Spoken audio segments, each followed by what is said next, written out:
Utiliser un réducteur de lit pour son bébé, bonne ou mauvaise idée? Tu vas savoir ça tout de suite. Les premiers mois, bébé a besoin de dormir dans un espace confiné et rassurant.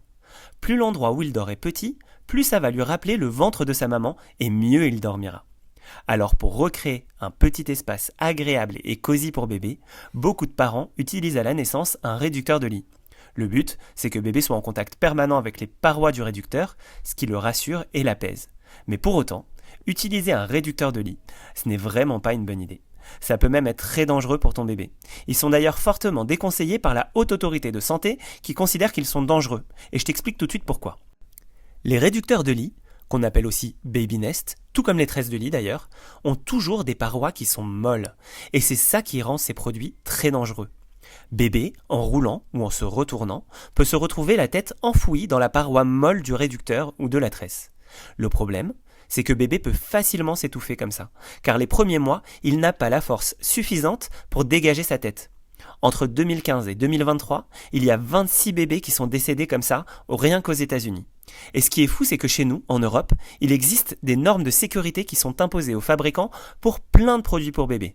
Pour les vêtements, pour les lits bébés, les berceaux, pour les cododos, pour les couffins, pour les poussettes. Mais il n'y a aucune norme de sécurité pour les réducteurs de lit. Et bien que la majorité des pédiatres déconseillent fortement d'en utiliser, ils continuent pourtant d'être commercialisés. Mais alors, s'il faut éviter les réducteurs de lit, comment faire pour recréer un espace cosy et rassurant pour ton bébé en toute sécurité? Tu as plusieurs solutions.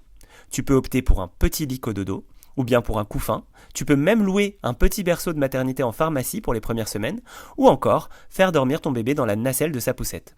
Toutes ces solutions offrent un cadre sécurisé pour ton bébé et il pourra y dormir en toute sécurité dans un espace qui le rassure et qui l'apaise.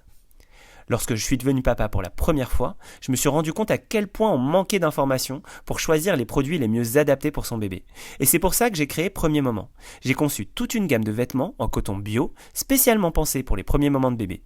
J'ai créé aussi un super couffin avec un habillage tout doux, en coton bio lui aussi, pour que bébé y passe de belles et douces nuits en toute sécurité. Et si tu veux découvrir tout ça, t'as juste à venir faire un tour sur mon site www.premiermoment.com. Tu trouveras le lien directement dans la bio. Et pour ne manquer aucun conseil et astuce pour ton bébé, pense à t'abonner.